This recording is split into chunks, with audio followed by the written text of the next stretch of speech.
Yo, what's happening, guys? So today I wanted to quickly show you guys one of the most insane champions in the entire game, and it is none other than Riho Bonespear, guys. This champion is absolutely amazing everywhere in the game. These ratings does not make justice. If I would have rated her Demon Lord 5 star, Reno Offense 5 star, Dragon Slayer 5, Faction Wars 5, Spider's Den, she's not that amazing in Spider's Den, so I'll give her rather like a 4 than 5. But that's mostly just because she's single target and Spider requires HP burn AoEs, which makes it a lot better or quicker to do than single target HP burns.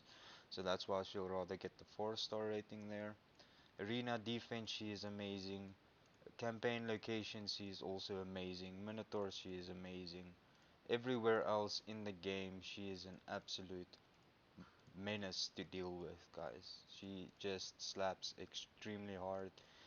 She does bring a lot to the table. And in Hydra, guys, I had my top run in Hydra um, with Rio in. What an absolutely amazing champion. Let me just quickly show you guys the top teams that I've been using in Hydra. As you guys can see here, this is my main Hydra team. It's Duchess, Siffy, Rio, Iron Brago, Ninja, and Michelle. And as you guys can see, Rio put out 1.3 million damage, which is absolutely amazing, amazing amounts of damage against Hydra. Guys, this champion is a beast to be reckoned with. So let's just quickly run through her kit.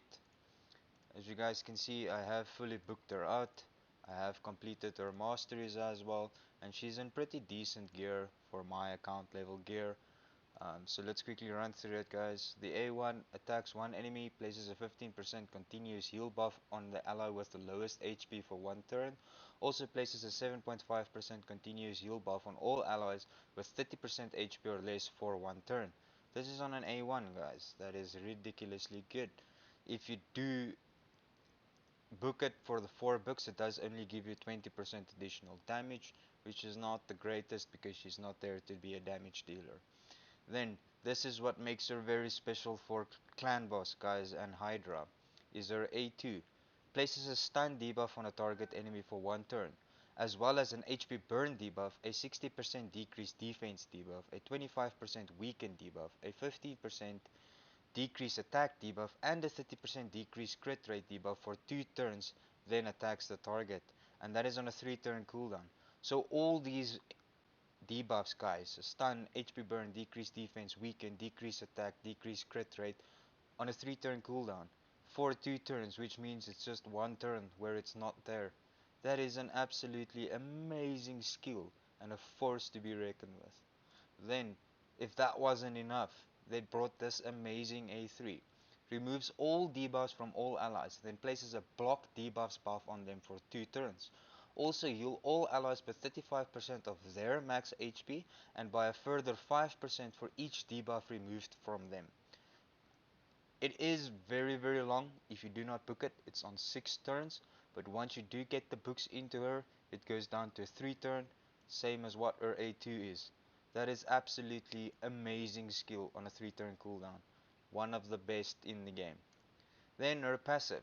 When receiving any debuffs, instantly transfers them from this champion to the attacker. Will not transfer debuffs that cannot be removed, which does make sense. And then she has an attack in faction creeps by 42% of an aura. If we go through the masteries that I've built her in, I went down with Eagle Eye to get more accuracy into her. You do require the Master Hexer as well, and Evil Eye, just for a little bit of extra control. And as you guys can see, we went with Retribution here and the Cycle of Revenge. It just assists this champion to be an absolute monster. I built her currently with an HP percentage gauntlet to give her more survivability. I built her with an accuracy chest piece and with some speed boots. And as you guys can see, we mainly prioritized accuracy and speed. So in all of these roles, you will either see an accuracy or speed substat, which just allows this champion to be an absolute monster to be reckoned with. So as you guys can see, I built her as 218 speed, she's on 420 accuracy, she's not there to do any damage, that is fine, but as you guys can see, she will be an absolute monster in the game. She did assist me to beat the Shadowkin faction crypt. I got 63 stars there. No issue regarding that at all. So if we quickly run into this, guys, I want to show you the Doom Tower has reset today. So I wanted to quickly show you guys, this is my team that I use for Bommel. It's a pretty solid team. If we do just quickly have a quick run through this, you guys will see the amazing performance of Riho Bonespear. She is just an absolute beast of a champion. So as you guys can see, we can usually just either go in with the remove buffs, but for now this is on normal. This is a pretty easy battle to do. There's nothing really hard about this, so we can kind of just brute force through to it. I just don't want her skills to be on cooldown once we reach Pommel. Once her skills does go on cooldown, it's not that long to wait, especially if you do get her booked. But like I said, guys, her A3 is on a 6 turn cooldown if you do not get that 3 additional cooldowns that she does have. So I'm just going to use that skill for now, just to show you guys. It does place the block debuffs and shield, so now I cannot get debuffed from the Dragstar Blood Twin over there. So we can just go forth, kill everything that's in our way. No issues regarding that at all. Now the main event, guys, Mr. Bommel. Yes, I just wanted to quickly show you guys. She's going to place the HP burn. The synergy between her and Ninja is just next level. Just make sure that your Riho Bonespear is the fastest. Make sure she does place the weak and decreased defense and so on before Ninja. My Brago is a little bit overpowered, I do know about that. So just to show you guys what an amazing skill that was. Do you see how quickly there is no more HP of Bommel? The bombs has not even been released. So yes, it is on Doom Tower normal. We have not been able to do Doom Tower hard for today because I do not have keys to start going into Doom Tower hard currently. Lastly, guys, I just wanted to have a quick showdown to you guys on what I'm using in my Nightmare Clan Boss comp. I use this exact same comp in Ultra Nightmare as well, but I usually just go for Nightmare because I one key Nightmare pretty easily. Sometimes it requires 2 key if RNG is not in my favor, but I just wanted to start this run and show you guys what happens with it, and then by the end of the run I will definitely be able to come and let's see what the damage is that Riho Bonespear puts out. But just so that you guys can see, she goes in, she is going to be a force to be reckoned with. She places all of the decreased defense. If you have got a Vizier that extends the debuffs, that will even be more amazing in any clan boss setup. If you can get the two to synergize together, it will just mean that there is going to be permanently a list of debuffs on the clan boss, guys. So I'm going to pause it here, just wait for the run to finish up, and then once the run has finished up, we will continue with the rest of the video.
As you guys can see, Riho did a lovely almost 5 million damage, but her support to 2.8 million. That is an absolutely amazing number for this champion. So it was not 100% RNG in my favor, but as you guys know and saw, that there is no speed tuning involved in that comp. There is nothing to set up within that comp. It was just click play and it did what it was supposed to do. So guys, this is it from my side for today. I hope you guys enjoyed my video on Riho Bonespear.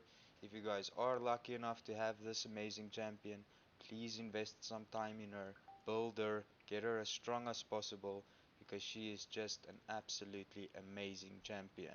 And lastly, aesthetically, she has to be the coolest looking champion in the game by far. But thank you so much for watching, guys. Please give me a like and thumbs up if you enjoyed this video, and have a lovely day further.